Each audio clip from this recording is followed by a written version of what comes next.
Pois é, vamos continuar o nosso bate-papo aqui sobre direito, com foco no direito constitucional, como eu já lhes falei. Como vocês devem ter percebido, o nosso bate-papo, como é um bate-papo informal, não tem roteiro. O que vem à cabeça a gente vai dizendo e depois se consertando ao longo do tempo. Porque às vezes nessa exposição, até para não haver corte no que nós estamos conversando, eu prefiro depois, em outras conversas futuras, deixar para corrigir o que foi alguma impropriedade que eu tenha dito anteriormente, em algo publicado. Quando falei em uma das oportunidades, eu acho que no nosso segundo bate-papo, que quem faz a lei é o Poder Judiciário. Depois que assistir toda a conversa, vai ver que eu me corrijo, me autocorrijo. Claro, isso é elementar, que quem faz a lei é o Poder Legislativo, né? Mas nesse bate-papo informal e nessa vontade de não editar o que nós estamos dizendo, ficam algumas falhas ao longo do tempo, tá certo? Então, desculpe e continue assistindo, que vai vir a corrigenda mais na frente sobre tudo isso. Então, retomando o que nós dissemos, eu queria hoje, me veio à mente dizer-lhes que o direito, na verdade, é uma arte, a arte de dividir espaço e bens. O espaço também é escasso e os bens também, como disse em outra oportunidade. E o direito vem justamente para tentar harmonizar, para que haja uma harmonia nessa divisão de espaço e bens. Há várias teorias ou criações humanas para explicar isso aí. Nenhuma verdadeira ou falsa, que isso não existe, mas umas mais aceitáveis, outras menos aceitáveis, umas melhores em alguns pontos, outras piores em outros pontos, não é? Então, a gente aceita uma delas e em cima disso tenta construir ou expor aquilo que a gente entende como sendo a melhor. É isso aí, assim que se constrói o direito. Tem autores que disseram que o homem no princípio era bonzinho e que dividiu as coisas entre eles. Outros não, dizem que o homem era mauzinho e se apropriou e pôs sua força sobre os demais. Eu quero crer que tenho que assumir uma posição aqui perante vocês, é que o homem realmente sempre foi mauzinho. Ele se apropriou e tirou quem tinha mais força, prevaleceu, como prevalece até hoje, como tentei dizer, a lei do mais forte, seja economicamente, seja fisicamente. Estão aí para provar isso as ditaduras, né? Que se impõem pela força e impõem o direito que elas acham melhor.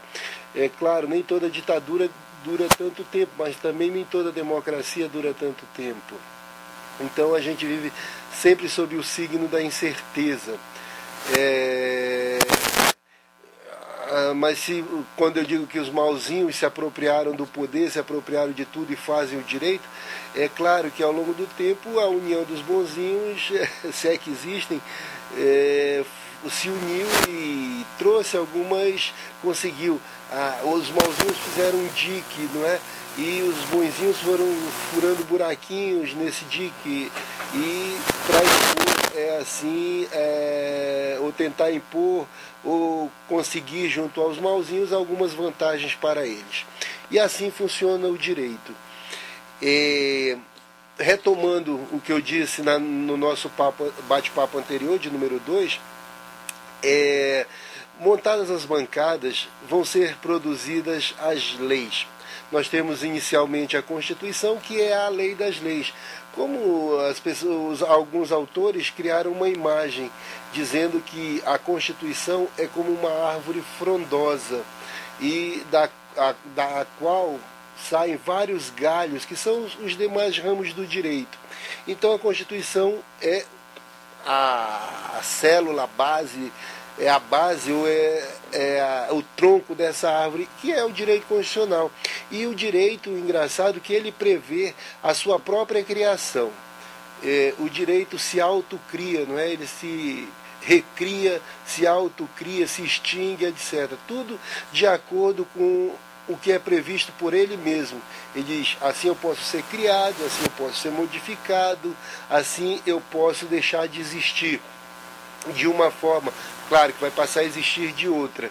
E assim é que se vai produzir o direito constitucional, ele se produz.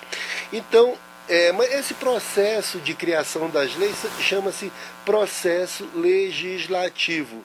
Então, via processo legislativo, de criação de leis, portanto, que se dá as modificações no direito a partir do que é traçado pela Constituição.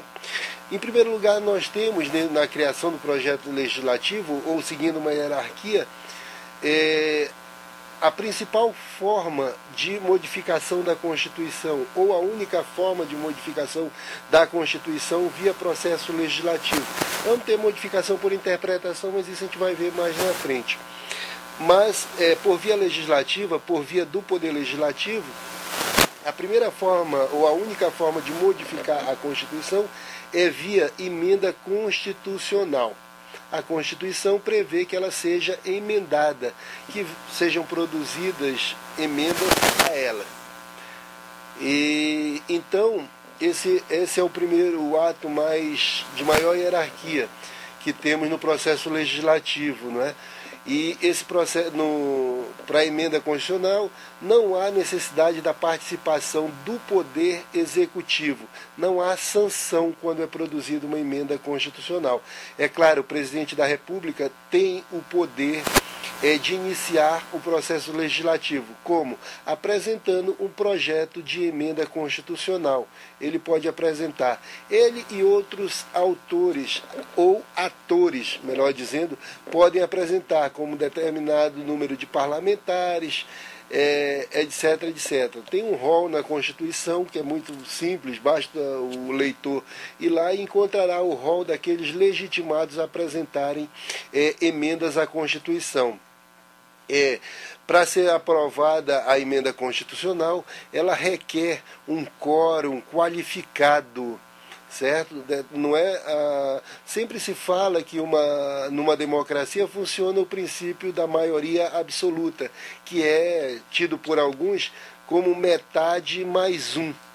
Então, se nós temos um determinado número de deputados, 40, por exemplo, metade seria 20. Metade mais um seriam 21 deputados, por exemplo, numa Assembleia. O professor Zé Afonso da Silva disse que esse critério é errôneo, porque numa Assembleia que tem 41 deputados, qual seria a metade mais um? Teríamos que partir um deputado? Não se dá assim. Ele diz que o melhor de ser dito que é o primeiro número inteiro depois da metade. Então, primeiro número inteiro depois da metade, no caso do nosso exemplo, seria 21 justamente.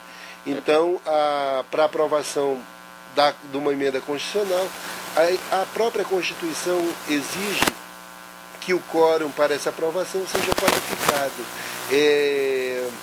Isso significa que ela requer que o maior número de deputados votantes aprovem a emenda constitucional. Ela determina que esse número tenha essa característica, seja elevado, para que seja melhor amadurecida a vontade, ou melhor, que haja um consenso maior dos legisladores em torno daquela emenda que está sendo aprovada e que vai alterar a Constituição, a lei mais importante do país. O segundo passo, ou a segunda norma mais importante em termos de hierarquia, no que tange ao quórum. Quórum é o número de votantes necessário a ser atingido para que uma lei ou a emenda constitucional seja aprovada. O segundo mais importante, a segunda lei mais importante em termos de quórum a ser aprovada, nós vamos ver na nossa próxima conversa. Tá certo? Até mais.